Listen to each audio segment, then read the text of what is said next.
छत्रपती शिवाजी महाराजांनी शून्यातून आपलं स्वराज्य उभं केलं। जिजाऊ मातेंची शिकवण एवढी प्रगल्भ होती की शिवरायांनी बालपणातच अगदी जीवाला जीव देणारे मावळे गोळा केलेत।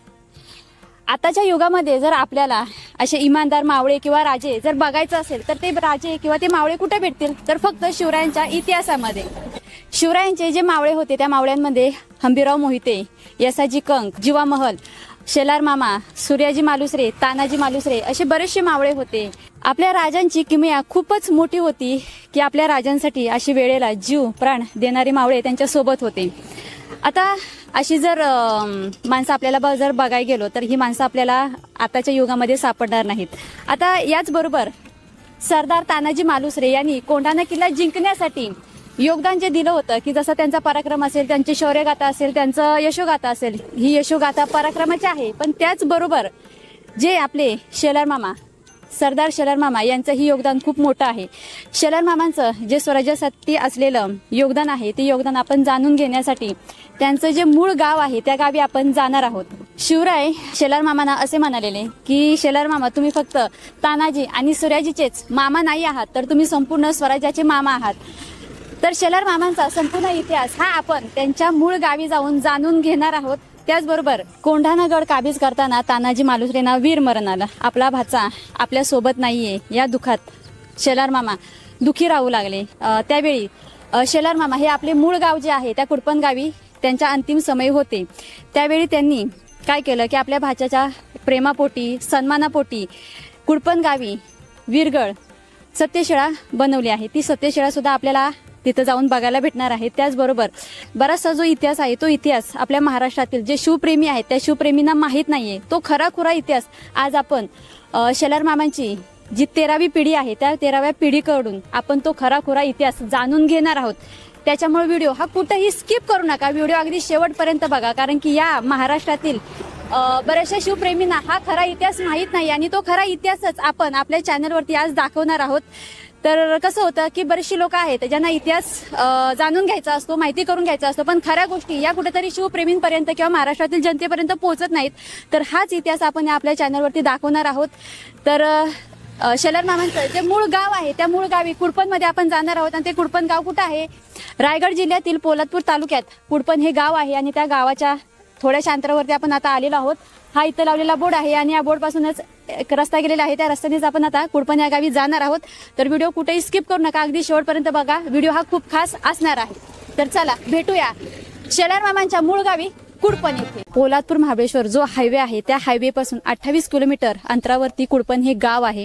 आता आपण पोलादपूर आणि कुडपण गावाच्या मधोमध आलेलो आहोत। आता माझ्या पाठीमागं जे तुम्हाला दिसत आहे ते आहे छत्रपती शिवाजी महाराजांचं एक स्मारक आणि तिथे आपण आलेलो आहोत। आता हे स्मारक कुठं आहे तर गोळेगणी जे गाव आहे त्या गावात आहे। समोर तुम्हाला गोळेगणी गावाचा बोर्ड दिसेल आणि या गोळेगणी गावापासून कुडपण हे गाव 15 किलोमीटरच्या अंतरावरती आहे। स्वराज्यासाठी ज्यांचं योगदान एवढं लाख मोलाचं आहे त्या शेलार मामांच्या मूळ गावी जाण्यासाठी जे रस्ते आहेत त्या रस्त्यांची जी सुविधा आहे ती सुविधा व्यवस्थित नाहीये। त्याचबरोबर जे शिवप्रेमी आहेत त्या शिवप्रेमींना शिवरायांचा इतिहास जाणून घेण्यासाठी जाण्यासाठी जो रस्ता आहे त्या रस्त्यांवरती जे लावलेले बोर्ड असतात ते बोर्ड देखील नव्हते। आता समोर जो तुम्हाला कुडपण गावचा जो लावलेला बोर्ड आहे हे बोर्ड अख्ख्या रस्त्याला जे कुडपण गावची जी तरुण मंडळी आहेत त्या मंडळींनी स्वतःच्या खर्चाने हे बोर्ड लावलेले आहेत। तर त्या तरुण मंडळीचे मी खूप मनापासून आभार मानते की त्यांनी हा असा योग्य निर्णय घेऊन हे असे बोर्ड लावलेले आहेत। तर शासनाला एवढं सांगायचं आहे की कुडपण गावाकडं ज्या सोयीसुविधा कमी आहेत त्या सोयीसुविधांकडे तुम्ही लक्ष देऊन ते गाव अजून सुदृढ किंवा समृद्ध कसं होईल याच्याकडे भर द्यावा। तर चला आता आपण कुडपण या मूळ गावी शेलार मामांच्या जाऊया।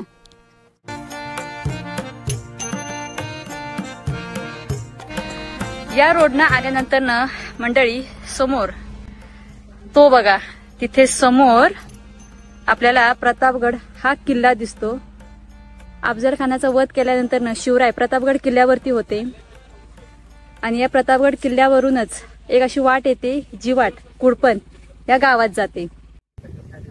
मंडळी शेलार मामांच्या मूळ गावी जात असताना खूप छानपैकी निसर्गरम्य असा इथं हा पॉइंट सापडतो। या पॉइंटचं नाव आहे कुडपण व्हॅली व्ह्यू पॉइंट।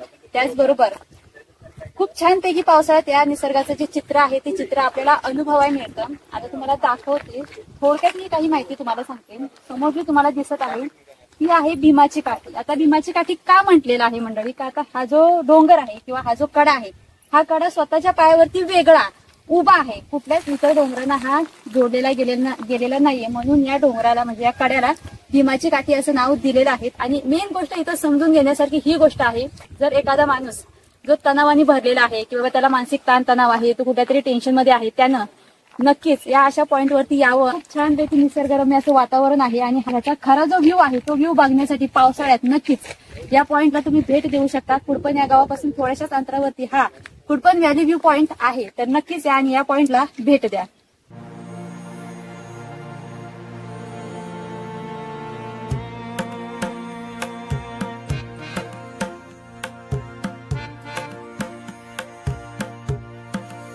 मंडळी, आता आपण आहोत शेलार मामांच्या मूळ गावी कुडपण येथे. तर आता इथे एका डोंगरावरती पाण्याचं ऐतिहासिक टाका आहे, ते टाका आपण बघण्यासाठी जाणार आहोत. त्याचबरोबर आता हा जो रोड आहे या रोडचं काम चालू आहे आणि हा रोड कुठे जॉईंट होणार आहे, तर कुडपण आणि महाबळेश्वर हा एक रोड होणार आहे आणि त्या रोडचं हे काम चालू आहे. तर आता आपण इथं जे कच्ची वाट आहे त्या कच्च्या वाटेनं त्या पाण्याच्या टाक्याजवळ जाणार आहोत आणि ते पाण्याचं टाकं कसं आहे, शिवाय त्याची रचना कशी आहे किंवा ते टाकं कशा रीते बनवलेलं आहे हे आपण सविस्तर तिथे जाऊन बघणार आहोत. तर चला, कुठेही व्हिडिओ हा आपला स्किप करू नका, कारण की या व्हिडिओमध्ये महाराष्ट्रात पहिल्यांदा असं होणार आहे की या व्हिडिओमध्ये जो इतिहास आहे तो इतिहास अगदी सत्य म्हणजे त्या इतिहासातील ज्या खऱ्या गोष्टी आहेत त्या खऱ्या गोष्टी आपण जाणून घेणार आहोत. तर चला झटकीपट आपण वरती जाऊया आणि ते पाण्याचं टाकं पाहूया. या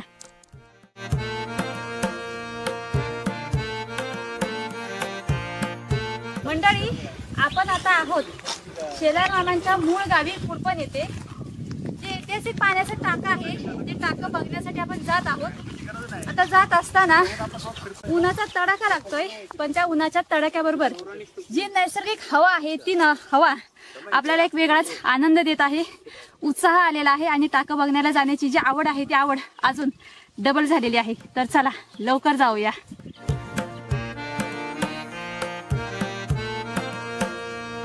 कुडपण गावापासून 1 किलोमीटरच्या अंतरावरती इथं जे एक पाण्याचा ऐतिहासिक टाका आहे त्या टाक्यापाशी आपण आलेलो आहोत. आता मी सुरुवातीपासूनच म्हणत होते की व्हिडिओ कुठेही स्किप करू नका, व्हिडिओ शेवटपर्यंत बघा. का तर बऱ्याचशा अशा गोष्टी आहेत इतिहासातील, ज्या इतिहासाच्या गोष्टी आजपर्यंत सोशल मीडियावरती किंवा कुठल्याच प्लॅटफॉर्मवरती आलेल्या नाहीयेत, तर त्याच गोष्टी आपण या आजच्या व्हिडिओमध्ये असणार आहे.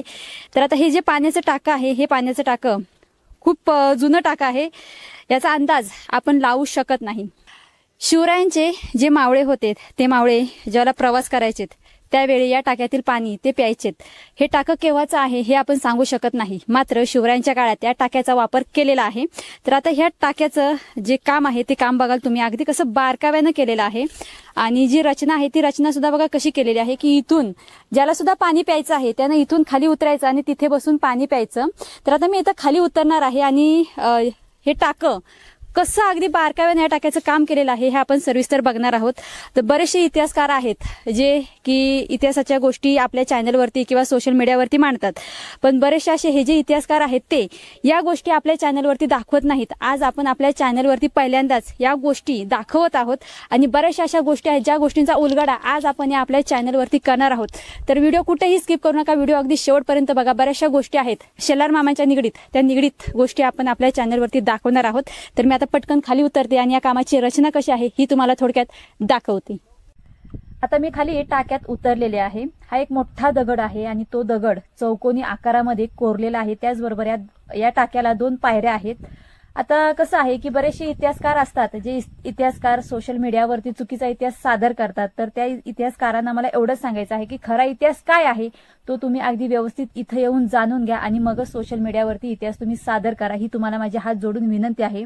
आता एक गोष्ट इथं मंडळी अशी आहे की ती गोष्ट तुम्हाला सांगायची मला खूप म्हणजे निदर्शनात आणायची आहे की या टाक्यामध्ये, या खड्ड्यामध्ये जानेवारी फेब्रुवारी पर्यंत पाणी असतं. कारण की कसं आहे की इथे एक गोष्ट मी बघा तुम्हाला दाखवते की जे दगडाचा जो ओरिजिनल कलर आहे तो ओरिजिनल कलर इथं दिसत आहे आणि त्याच्यावरती बघा जे शेवाळ आहे ते शेवाळ दिसत आहे. याचा अर्थ असा की जानेवारी फेब्रुवारी पर्यंत या टाक्यात पाणी असतं. आता उष्णता वाढल्यामुळे पाणी याच्यातलं सुकलेलं आहे. आता तुम्हाला एवढंच सांगते की व्हिडिओ अजिबात कुठे स्किप करू नका, कारण की आपण या व्हिडिओमध्ये बऱ्याचशा गोष्टींचा उलगडा करणार आहोत. तर चला झटकीपट बाहेर येऊया. तर मंडळी, आता आपण जे ऐतिहासिक पाण्याचं टाकं आहे त्या टाक्यातून आपण बाहेर आलेलो आहोत आता शेलार मामांची जी समाधी आहे ती समाधी आपण बघणार आहोत. त्याचबरोबर शेलार मामांचं जे जुनं घर आहे ते घर देखील आपण आपल्या या चॅनलवरती दाखवणार आहोत. त्याचबरोबर काही ऐतिहासिक वस्तू आहेत त्या वस्तू देखील आपण दाखवणार आहोत. तर शेलार मामांच्या 11व्या 12व्या 13व्या पिढीकडून आपण शेलार मामांचा जो इतिहास आहे तो इतिहास त्यांच्या वंशजांकडून आपण जाणून घेणार आहोत. पण त्याचबरोबर जे शेलार मामांची जी वंशज आहेत त्यांच्या गुरांचे जे वाडे आहेत ते वाडे आज देखील आहेत. जे त्या वाड्यांमध्ये गुरं बांधली जातात आणि ते वाडे बघा समोर तुम्हाला त्या माळावरती दिसत आहेत. तर थोडाही वेळ न लावता आता आपण खाली गावात जाऊया आणि शेलार मामांचा इतिहास हा सविस्तर जाणून घेऊया. मंडळी, आता आपण आहोत शेलार मामांच्या मूळ गावी कुडपण येथे. आता आपण ऐतिहासिक पाण्याचं टाकं बघून आलेलो आहोत आणि आता आपण जे डोंगरांचे 3 टप्पे असतात त्या एका टप्प्यावरती आपण आता आलेलो आहोत. आता आपण जे शेलार मामांचे 12वे 13वे जे वंशज आहेत ते आपल्या सोबत आहेत. तर त्यांच्याकडून आपण या डोंगरदऱ्यांची थोडीफार माहिती जाणून घेऊया. तर आता शेलार मामाचे जे वंशज आहेत 12वे आणि 13वे त्यांच्यामधीलच 2 वंशज आपल्या सोबत आहेत. त्यातील एक आहेत अजय शेलार. तर यांच्याकडून आपण थोडीशी माहिती जाणून घेऊया. दादा, आता तुमचं संपूर्ण नाव आणि ह्या डोंगरदऱ्याबद्दल जी काही तुम्हाला माहिती आहे ती माहिती तुम्ही अगदी सविस्तर द्या, मी असं म्हणेन. प्रथमतः सर्वांना नमस्कार. आज आपल्याकडे आपल्या या डोंगरदऱ्याच्या पलीकडचं असलेलं गाव कुमठे हे या कुमठ्याच्या कन्या शीतलताई आज आपल्या शेलार मामांच्या जन्मगावी आलेल्या आहेत.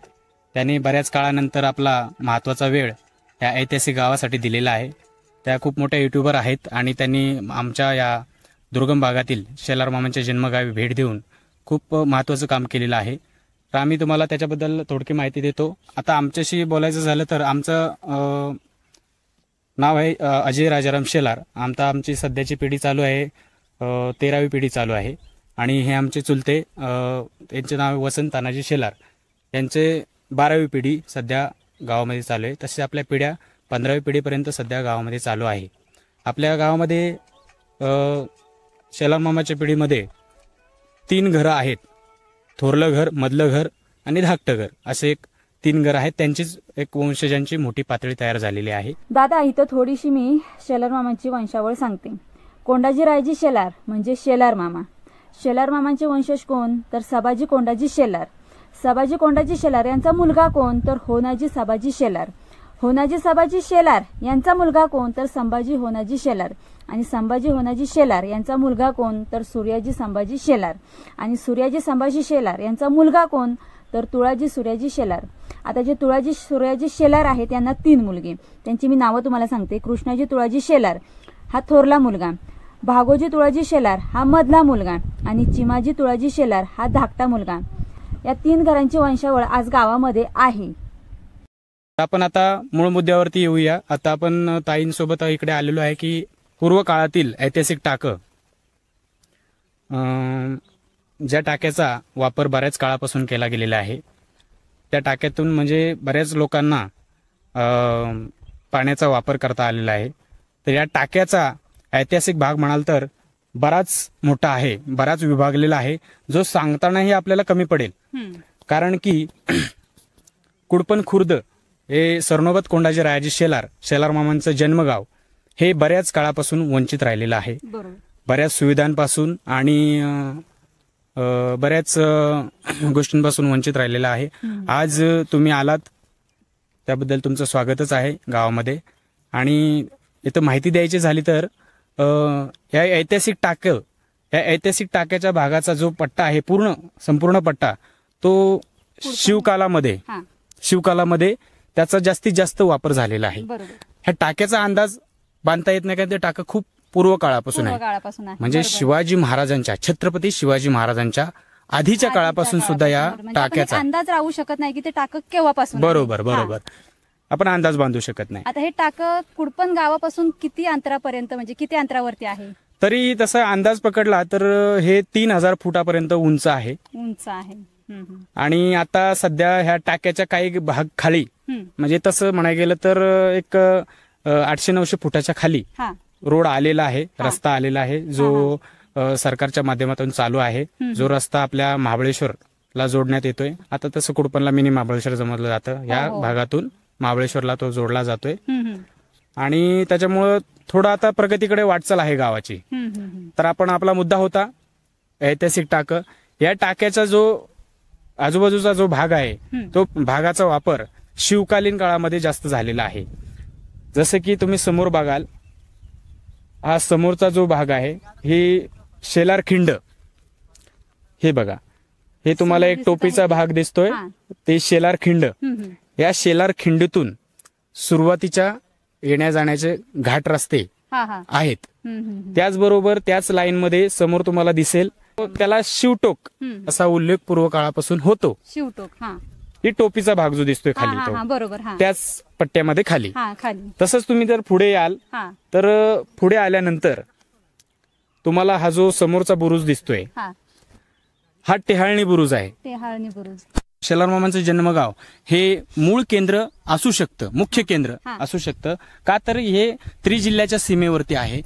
जसं की महाबळेश्वर 30 किलोमीटर, पोलादपूर 28 किलोमीटर आणि खेड 30 किलोमीटर असं मध्यभागी हे गाव असलेलं आहे. आणि या गावामधून बरेच घाट रस्ते गेलेले आहेत, बऱ्याच जंगलातून पायवाटा गेलेल्या आहेत, ज्या दर्शवतात की ऐतिहासिक किती बाबी ह्याला जोडलेल्या गेलेल्या आहेत. तर तुम्ही त्याच्यावरती लक्ष केंद्रित करू शकता. तसेच आपण थोडस इकडे येऊया डायरेक्ट. हा खिंडीचा भाग दिसतोय. या खिंडीमधून महिपतगड, मधुमकरंदगड आणि रसाळगड हे तीन गड जोडले गेलेले आहेत. हा जो खिंडीतून हो ही खिंड त्या गड किल्ल्यांना, गडदुर्गांना जोडणारी खिंड आहे. हे खिंडीचा हा जो सह्याद्री दिसतोय हा एकच रांग आहे. एकच रांग आहे. ही रांग डायरेक्ट मधुमकरंद गडाला जाऊन जोडते. म्हणजे एक पॉइंट इथे लक्षात घेण्यासारखा हा आहे की किती एकदम नॅचरली गोष्ट आहे. आणि ही गोष्ट बरेचसे इतिहासप्रेमी आहेत त्यांना माहिती नाहीये की हे जे 3 गड किल्ले आहेत ज्यांची तुम्ही नाव आता सांगितले, त्या गड किल्ल्यांना जाणारी ही जी वाट आहे ती वाट डायरेक्ट त्याला कनेक्ट होते त्या 3 गडांना. तर बऱ्याचशा अशा गोष्टी आहेत, त्या गोष्टींचा आपण उलगडा करणारच आहोत. आता आपल्यासोबत आहेत शेलार मामाचे 12वे वंशज, त्यांच्याकडून देखील आपण थोडीशी माहिती जाणून घेऊया. तर आता हे जे डोंगरदऱ्या आहेत मामा, तर या डोंगरदऱ्यांमध्ये तुम्ही पूर्वी भातशेती वगैरे किंवा कुठली नाचणी वरी ही जी जुनी पिकं होती ती पिकं वगैरे तुम्ही करायची का, किंवा तुमच्या काळातील जो थोडाफार जो इतिहास आहे तो तुम्ही आपल्या प्रेक्षकांना सांगाल की बाबा काहीतरी असं होतं की ते आता म्हणजे बऱ्याचशा इतिहासप्रेमींना माहीत नाहीये, ते तुम्ही सांगाल का? कुडपण हा अशा ठिकाणी वसलेलं गाव आहे, कारण कसं 3 जिल्ह्याच्या सीमेवरी वसली अशी कुडपण नगरी, भराडी माता तेथे राज्य करी, येऊन पहा तुम्ही तरी. म्हणजे आम्ही सर्वांना असं सांगत असतो की बाबा तुम्ही एकदा तरी कुडपणला या. जन्माला जर स्वर्ग पाहायचा असेल तर तो कुडपण मध्ये, कारण आपण आता सह्याद्रीच्या उंच टोकरावरती आलेलो आहोत. आणि आपण आता जर पूर्वेकडे पाहिलं तर पूर्वेकडे सगळा हा साताऱ्याचा भाग आहे. त्याच्यानंतर दक्षिणेकडे रत्नागिरी आहे, आणि पश्चिमेकडे रायगड आहे, उत्तरेकडे मावळ प्रांत आहे. अशी ह्या कुडपणची रचना आहे. कारण कुडपण म्हटल्यानंतर सगळ्या बाजूने त्याला कड्यांनी वेढलेलं आहे. आणि हे कडेच असे काही जणू काही सांगतात की बाबा तुम्ही या, हा कड्यांनी पण केलाय, तुम्ही इथे कशी यायचा. आणि म्हणून म्हणजे आमचा तरी असा अंदाज आहे की शेलार मामा आणि आमचे जे पूर्वज या ठिकाणी येऊन राहिले त्याला खरं कारण हे असावं. आणि ज्यावेळेला आपण पाहतो अफजल खानाचा वध झाला आणि त्यावेळेला ह्या कड्यांच्या ह्या बाजूला, कारण समोर प्रतापगड आहे, ह्या कड्याच्या पलीकडे प्रतापगड आहे, महाबळेश्वर आहे, आणि म्हणून इकडे सगळे सैन्य बसून राहिलं होतं, लपून राहिलं होतं. आणि त्या खिंडीमध्ये जेव्हा तोफेचा आवाज झाला त्यावर सगळे गेले आणि मग त्या गनिमाच्या याच्यावरती तुटून पडले. म्हणजे अशा पद्धतीने आणि पूर्ण त्यानंतरचा काळ जो आला यवनांच्या काळात, म्हणजे महाराजांच्या नंतर खूप त्रास झाला. आणि त्यामुळे आम्ही लोक या कडेकापारीमध्ये राहिलो, आणि त्यामुळे आम्ही सगळ्या सुखसोयी आणि दळणवळणाच्या सोयीपासून वंचित राहिलो. मग त्यावेळेला उपजीविकेचं साधन काय तर भात शेती थोडीफार, परंतु ह्या डोंगरामध्ये वरी, नाचणी अशी पिकं घेतली जायची आणि त्यातून सगळ्यांचा उदरनिर्वाह व्हायचा. नंतरच्या काळामध्ये लोक हळूहळू शहराकडे वळलेले आहेत. त्यानंतर योग असा आला की शहरामध्ये गेल्यानंतर आमचे वडील, चुलते, माझे वडील तानाजी शेलार, चुलते कृष्ण शेलार, भिवाजी हनुमंत शेलार, लक्ष्मणरावजी शेलार, अशा आमच्या अनेक गावातल्या आमची काही मंडळी, त्यांनी आमचे श्रीगुरु गणेशनाथ महाराज आणि यांना त्यांनी वाड्यापासून कुमठे आणि शेलार खिंडीतून कुटुंबामध्ये घेऊन आले. आणि घेऊन आल्यानंतर जे पारमार्थिक क्षेत्र आमच्या गावाला मिळालं, गावामध्ये आता बऱ्यापैकी मंडळी वारकरी आहेत, आणि तो वारकरी वारसा लाभल्यामुळे बरीचशी आमची प्रगती पथावरती आम्ही आहोत. रस्ता आणि सगळ्या ज्या गोष्टी आहेत त्या बाबांच्यामुळे आम्हाला प्राप्त झालेल्या आहेत, हे आम्ही कधी सुद्धा विसरू शकत नाही. बरीचशी माहिती ही इथं मामाने आपल्याला दिलेली आहे. तर आता आपण गावाकडे जाऊया. बरीचशी गावातील माणसं आहेत, जी माणसं आपली वाट बघत आहेत. तर झटकीपट गावात जाऊया आणि बऱ्याचशा गोष्टी आहेत, त्या गोष्टींचा आपण लवकरात लवकर उलगाडा करूया. तर चला खाली गावात जाऊया. मंडळी, ज्या व्हिडिओची आपण सुरुवात केलेली त्या व्हिडिओचा जो मेन भाग आहे त्या भागापाशी आपण आलेलो आहोत. तर आता आपण जिथं आहोत तो तुम्हाला भाग मी तुम्हाला सांगते. तर सरनोबत कोंडाजी रायाजी शेलार म्हणजेच शेलार मामा यांच्या समाधीजवळ आता आपण आलेलो आहोत. आता बरीच लोक म्हणतात की शेलार मामांची समाधी ही उंबरट येथे आहे. ठीक आहे, पण जी खरी समाधी आहे ती खरी समाधी शेलार मामांचं जे मूळ गाव आहे कुडपण, या कुडपण गावात आहे. तर आता त्या समाधीजवळ आपण आलेलो आहोत. त्याचबरोबर शेलार मामांचे जे भाचे होते कोण, तर तानाजी मालुसरे. त्या तानाजी मालुसरेंना शेलार मामांनी आपल्या तळहाताच्या फोडाप्रमाणे सांभाळलेलं. ते तानाजी मालुसरे यांना ज्याला कोंढाणा गड काबीज करताना वीरमरण आलं, त्यावेळेला ते तानाजी मालुसरेंना वीरमरण आलेलं पाहून शेलार मामा खूप म्हणजे भावूक झाले. कोंढाणा किल्ला काबीज केल्यानंतर ना शेलार मामा हे आपल्या मूळ गावी कुडपण येथे आले. कुडपण येथे आल्यानंतर त्यांना आपल्या भाच्याची कमी ही जाणवू लागली. मग ते कायमस्वरूपी डिप्रेशनमध्ये म्हणजे टेन्शनमध्ये राहू लागले. मग त्यांची तब्येत खराब होऊ लागली. मग काही महिन्यानंतर त्यांनी आपलं जे शरीर आहे ते शरीर सोडून ते आपल्यातून निघून गेलेत. तर आता भाच्याची कमतरता जाणवत होती. त्याचबरोबर भाच्याच्या प्रेमापोटी, भाच्याच्या सन्मानापोटी शेलार मामांनी काय केलं की या कुडपण गावामध्ये एक तानाजी मालुसरेंच्या स्मरणार्थ एक वीरगड इथं बांधलेली आहे. तर ती वीरगड देखील मी तुम्हाला आज दाखवणार आहेत. त्याचबरोबर शेलार मामांचे 11वी, 12वी आणि 13वी पिढीचे जे वंशज आहेत त्या वंशजांकडून आपण शेलार मामांचा जो संपूर्ण इतिहास आहे, शिवाय स्वराज्याप्रती त्यांचं जे योगदान आहे ते योगदान आपण या वंशजांकडून जाणून घेणार आहोत. हे शेलार मामांचं जन्मस्थळ गाव आणि आता सध्या आमची 11वी, 12वी आणि 13वी पिढी चालू आहे इथं. 13वी पिढी असल्याच्या नंतर शेलार मामांचा हा जन्मस्थळ गाव. आता काही उल्लेख समजा आपल्या बेबीने केला शेलार मामाबद्दल, पण हा जन्मस्थळ गाव असताना शेलार मामांचा शेलार मामांचे 2 भाचे तानाजी मालुसरे आणि सूर्याजी मालुसरे ज्या वेळेला गोडवलीची परिस्थिती बिकट झाली, त्यांच्या वडिलांना आणि त्यांच्या चुलत्यांना मारलेत. तिथून शेलार मामाने आपल्या बहिणीला भेटायला म्हणून गेले, पण परिस्थिती ती सर्व गोडवलीची वेगळी. तेव्हा दोन्ही भाच्यांना घेऊन कुडपणला आलेत. तिथं त्यांनी संकोपा केला, त्यांनी लहानाचे मोठे केले. पण प्रतापगड जवळ असताना नजीक असल्यामुळं प्रतापगडवरती आज नाही उद्या हमला होणार हे शेलार मामांना माहिती होतं. म्हणून आता गाव असा निवडला. आता कोणता गाव निवडायचा, तर जो उंबरट गाव आहे त्याचं नाव पहिलं होतं उंबरठा आणि तोच ठिकाणी एकदम योग्य त्यांनी निवडला. आणि इथून दोन्ही भाच्यांना उर्वरित राहिलेलं शिक्षण द्यायला ते उंबरटला गेलेत. काही शिक्षण त्यांनी पुरं केल्याच्या नंतर महाराजांना सांगितले की माझे दोन्ही भाचे जसं मला तुम्ही आपल्या सैन्यामध्ये घेतले तसं मलाही दोन्ही भाच्यांना माझ्या तुम्ही सैन्यामध्ये सामील करून घ्यावं अशी त्यांनी विनंती केली महाराजांना. आणि महाराजांनी दोन्ही भाच्यांना आपल्या शेलार मामांच्या त्यांनी सैन्यामध्ये समाविष्ट करून घेतलं. त्याच्यानंतर योगायोगाने असं किल्ले घेईत, लढाई होईत. पण ज्या वेळेला कोंढाणा किल्ल्यावरती रायबाचं लग्न इकडं तानाजी मालुसरे यांनी ठरवलं आणि गंगोत्रामध्ये पत्रिका म्हणून द्यायला गेले तर महाराजांना. आणि तिथं गेल्याच्या नंतर महाराजांनी सांगितलं तानबा तू रायबाचं लग्न कर आणि मी कोंढाण्याचं लग्न लावतो. पण तानाजी मालुसऱ्यांनी ते न मान्य केलं आणि शेलार मामाने नाही ते मान्य केलं की पहिलं लग्न कोंढाण्याचं आणि मग माझ्या रायबाचं. आणि त्या अमावस्याच्या रात्रीला कोंढाण्यावरती थोडं सैन्य घेऊन तानाजी मालुसऱ्यांना महाराजांनी सांगितलं की एवढं सैन्य तू घेऊन जा. आणि गेल्याच्या नंतर जे तिथं परिस्थिती निर्माण झाली किंवा जे काय सैन्य पडल्या गेलं, शेवटला काही सैन्य त्यांचे परिस्थिती बघून पळून येत होते. पण न असं होताना आपले शेलार मामा म्हणले पळताय कुठं, एक तर लढून मारू नाहीतर इथून गड घेऊन मारू. ह्या असे परिस्थिती बघितल्याच्या नंतर सूर्याजीने दोर कापल्या गेलेत.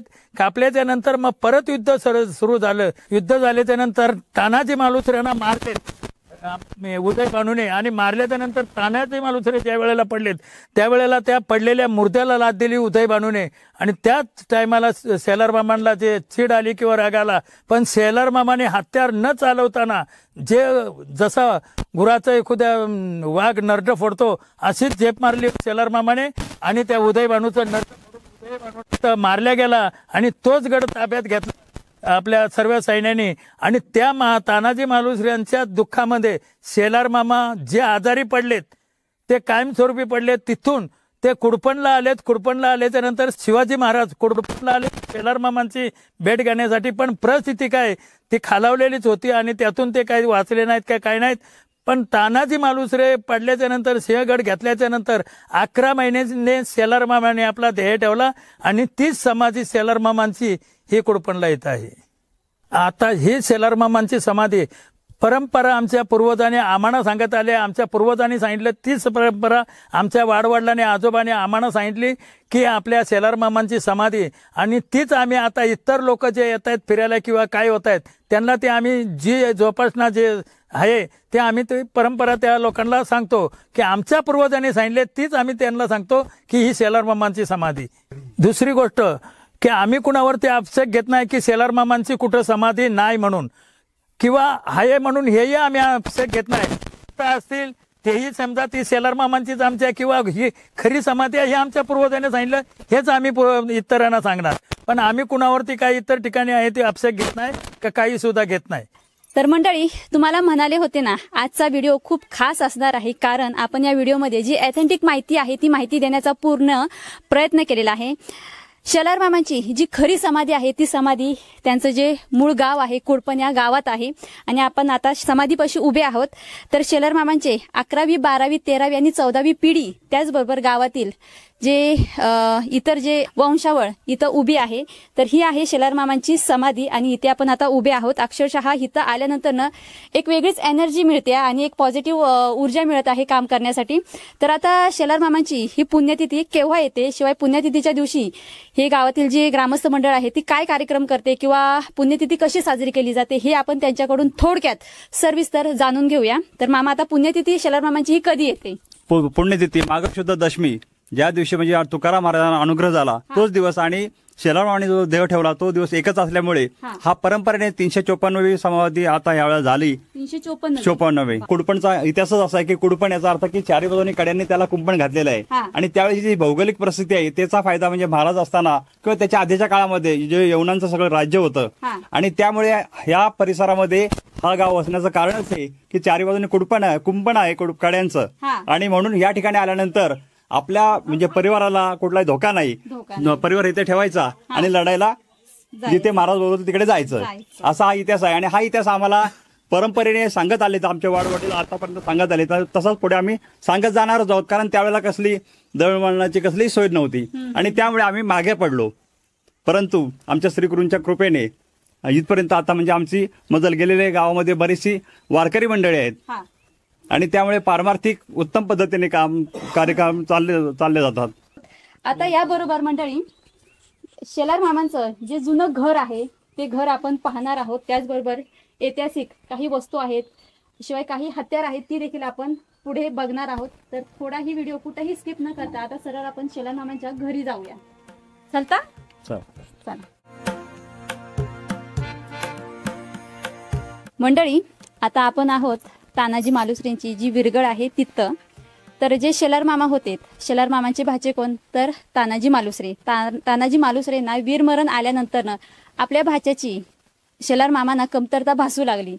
तर त्या कमतरतेमध्ये त्यांनी काय केलं की आपल्या भाच्याची म्हणजे तानाजी मालुसरेंची एक विरगळ इथं स्थापन केलेली आहे. म्हणजे थोडक्यात काय तर एक विरगळ स्थापन केल्यानंतर ते या समाधीच्या कडेला येऊन बसायचेत आणि त्या समाधीचे पूजन वगैरे करायचेत. म्हणजे कसं आहे की एक सन्मानापोटी प्रेमापोटी आस्थेपोटी त्यांना जे त्यांचे क्षण होते ते क्षण कुठेतरी माझा भाचा इथे आहे म्हणून ही विरगळ इथं बांधलेली आहे.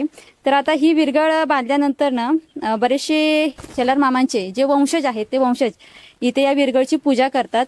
शेलार मामांचं खरं नाव म्हणजे आता आम्हाला काही गोष्टीत असं सांगावं लागतं की कोंढाजी नसून कोंढाजी रायाजी शेलार. काही लोक असं म्हणतात कोंढाजी रामजी शेलार परंतु शेलार मामांचं खरं नाव आहे कोंढाजी रायाजी शेलार. हे शेलार मामांचं खरं नाव आहे जे आम्हाला वंश परंपरेने सांगत आलेले आहे. कारण आम्ही कुठे म्हणजे हा गावच आमचा असा दुर्गम ठिकाणी आहे की काहीच आम्हाला सुविधा नव्हत्या. आणि ही सगळं संशोधन आमच्या सहकार्याने आमचे सद्गुरू अरविंदनाथ महाराज यांनी सगळं आमचं संशोधन म्हणजे अगदी शेवटाचा नेलेला आहे. हा जो इतिहास आहे तो इतिहास तुमचे जे महाराज आहेत त्यांनी समाजापुढे आणलेला आहे. तर त्यांचे खरंच खूप मोठे उपकार आहेत की त्यांनी हा इतिहास समाजापुढे आणला. चला मंडळी, शेलार मामांचं मूळ घर बघूया आणि ऐतिहासिक हत्यारं बघूया. मंडळी, हे शेलार मामांचं मूळ घर आहे. या घरातच शेलार मामांचं जीवन गेलेलं आहे. आता हे जे घर आहे या घराला 400हून अधिक वर्ष झालेली आहेत. शेणामातीनं सारवलेलं घर आहे. एक तरी दगड या घराचा हल्लाय का एक खांब हल्लाय. ह्या ज्या तुळव्या आहेत ह्या तुळव्या आता आपल्याला बघायला मिळणार नाहीत. आता शेलार मामांच्या काही ऐतिहासिक हत्यार आहेत, त्या हत्यारांची आपण थोडक्यात माहिती घेऊया. बऱ्याचशा गोष्टी इतिहासामध्ये बघायला भेटतात, पण असं खूप कमी होतं की आपले जे योद्धा होते त्यांनी स्वराज्यासाठी योगदान दिलं, पण ते योगदान देताना त्यांनी जी वापरलेली हत्यारं आहेत ती हत्यारं बघायला मिळत नाहीत. स्वराज्यासाठी ज्यांनी एवढं मोठं योगदान दिलं ते योगदान देणारे शेलार मामा त्यांच्या मूळ गावी कुडपण येथे आपण आलेलो आहोत. आणि शेलार मामांनी जे शस्त्र वापरलेली ते शस्त्र अजूनपर्यंत जपून ठेवलेले आहेत. त्यांचे जे शस्त्र आहेत ते शस्त्र आपण त्यांचे जे वंशज आहेत त्या वंशजांकडून सविस्तर जाणून घेऊया की त्या शस्त्रांना काय म्हटलं जातं. ही शमशेर, हे शमशेरीचं म्यान, ही शमशेर. पण ज्या वेळेला हे जर सूरमर्दाची ही शमशेर आहे, पण कोणी आम्ही प्रत्येक जण फिरायला येणाऱ्यांना सांगतो की शमशेर सूरमर्दाचे असल्यामुळं ती एकदम ह्याच्यामध्येच उभं राहून त्याचा फोटो काढला पाहिजे. नाहीतर शेलार मामा काय एकदम ह्याच्यामध्ये नसते, पण ती फोटो काढतानाही एकदम शमशेर आपल्या एका हातानेच पकडून डबल हात लावायचा नाही आणि फोटो एकदम डावा पायच आपला पुढे ठेवायचा आणि फोटो असा एकदम ह्याच्यामध्येच आला पाहिजे त्याचा. ते जुनं घर, वाडवडिलांचं मोठं आम्ही तिघे भाऊ, आमच्या पूर्वजाचं तिघे भाऊ.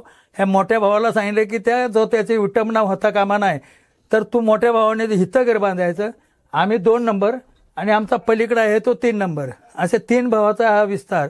आमच्या इथं पाहुणे पण आमचे सोयरे पण आहेत, पण पूर्णपणे अगदी आत्ता घर जवळजवळ 110 ते 112 घर आहेत. ते शेलार मामांचे वंशावळच आम्ही ह्या गावामध्ये आहे. आमचे सोयरे आहेत, मोरे आहेत, आयरे आहेत, जाधव आहेत, त्यांना पार्टे म्हणतात. परंपरा आतापर्यंत चालत आलेली आहे आणि आतापर्यंत त्यांची जोपासना जे हातारांचे केले ते ह्या पद्धतीने आम्ही केलेले आहे. ह्या त्या टायमाला हा बिचवा, पण बिचवा ह्याला कटआउट पण म्हणतात. त्या टायमाला न दिसता हत्यार महाराज, कारण पट्ट्यामध्ये ज्या वेळेला हे करायचं ते पट्ट्यामध्ये हे ढाकलं जायचं, तो हा बिचवा महाराजांच्या टायमाचं. आणि ते शमशेराचे मॅन जे आहे ते ठेवण्याची शमशेर, ते असे एवढे हत्यार आहेत. ढाली बिली होत्या त्या जंग लागून बाद होऊन गेल्यात, त्यांचं आमच्याकडे काही राहिलेलं नाही का काय नाही. एवढी ही हत्यारं महाराजांच्या शेलार मामांच्या टायमाची आहेत. तर मंडळी, आपण शेलार मामांची जी जुनी शस्त्र होती ती शस्त्र बघितलीत. त्याचबरोबर शेलार मामांचे जो जुना देव्हारा आहे, हो तुम्ही व्यवस्थित ऐकलं, जो देवारा आहे तो देवारा अजूनही शेलार मामांचे जे वंशज आहेत त्यांनी जपून ठेवलेला आहे. ज्या वेळेला शेलार मामा कुठल्याही मोहिमेवरती जायचे त्यावेळेला त्या कुलदेवीचं म्हणजे त्या देवाऱ्यातील जे देव आहेत त्या देवांचं दर्शन घेऊनच मगच घराच्या बाहेर पडायचे. आता तो देवारा कसा आहे हे मी तुम्हाला अगदी थोडक्यात दाखवते. चला.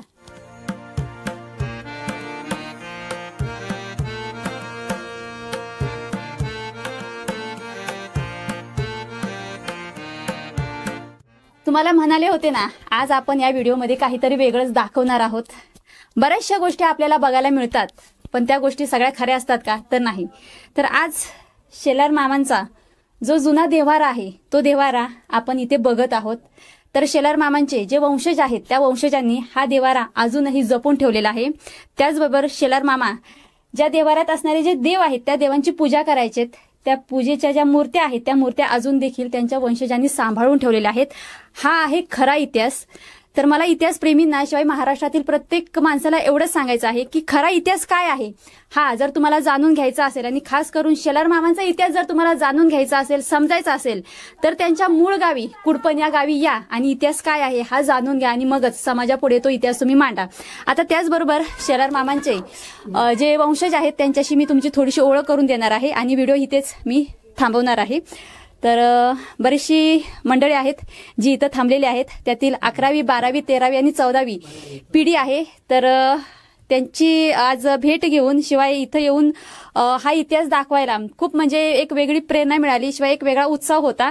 आणि बरेच दिवसापासून माझा हाच प्रयत्न होता की कुठेतरी जाऊन शेलार मामांचा इतिहास हा आपल्या चॅनलवरती सादर करावा.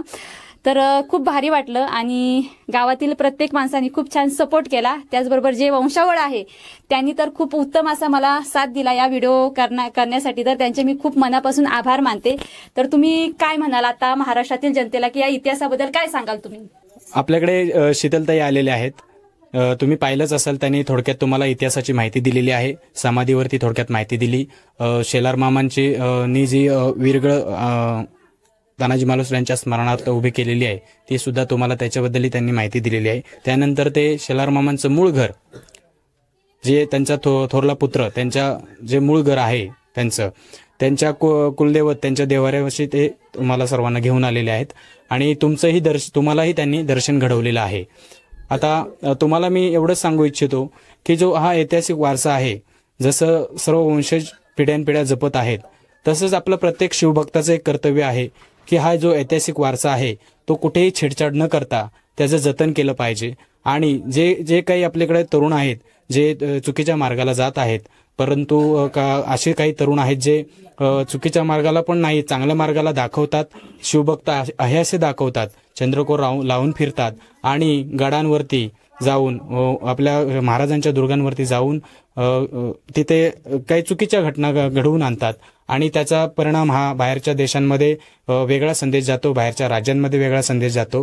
तर त्या काही गोष्टींचा तर यातून एवढंच सांगायचं आहे की जे शिवभक्त आहेत, जे प्रामाणिकपणे गडांवरती जाऊन संवर्धन करतात आणि कुठल्याही सरकारच्या योजनांची वाट बघत नाहीत, कुठल्याही सरकारी मदतीची वाट न बघता जाऊन संवर्धन करतात, त्यांचं कुठेतरी मनोबल खच्चीकरण होतं आणि त्यांचं कुठेतरी मन भरकटतं.